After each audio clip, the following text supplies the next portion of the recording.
We travelled along a really great highway which turned into the Ho Chi Minh Trail. It was the most bombed piece of land during the Vietnam War. I was a little nervous going into Laos, I must admit, after Thailand. When Oceana came to us and said, look, great job in Thailand, why don't you come across the mighty Mekong River and go into Laos? We're all kind of, well, Laos, that's... Initially I said no to the CEO of Oceana, that was Owen Hegarty. Owen's a very optimistic guy. He's one of the greatest optimists in the mining industry, So he said, come up and have a look. It's easy, he said. It's not a hard thing to do. So we had to cross the Mekong River in a ferry, right? And the ferry was steel fabricated, and the Mekong River is pretty wide and it flows. We jump on this ferry and we're chugging along, and it had been flooding. So Mekong River's like flowing like crazy. And all of a sudden, all this furniture that's sitting on the roof's fallen into the Mekong River. The ferry then decides to turn around, and we're following this furniture down the Mekong River, trying to get it and put it back on the roof. Anyway, we got organised, off we go, get to the Laotian side, cross the border.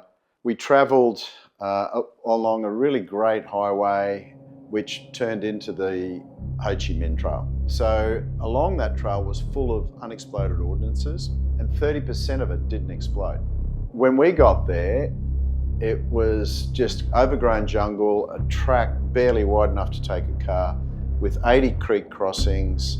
Eventually got to site 7 or 8 hours later, got on site, and then it started to rain. The rain was just immense. I've never seen anything like it. Owen came out and he said, well, what do you think? And I turned to one of my guys and I said, what do you think, Roxy? He goes, let's just give it a go. We had to hire crews of people to clear the land. We were constructing the road, and we'd had trucks sliding over and on their sides because there was mud everywhere. Excavators drowned with water in the creeks. We lost, 2 or 3 excavators. And we had some really tough, resilient people on that job. You can imagine, when you're doing that sort of construction, in that sort of environment, you need resilient people. So we did the gold project, super successful, did it in 12 months, and then we did the copper project, which we did a lot of world firsts. We had a partner on that, a technical partner, and it worked really, really well. And as it turned out, it became a very successful project, and we delivered a great outcome, and a lot of things grew from that. And we still got a long-term relationship with that client. We built a number of projects for them around the world. So yeah, I think you've got to take on risk and manage risk, and you benefit from it over the long term.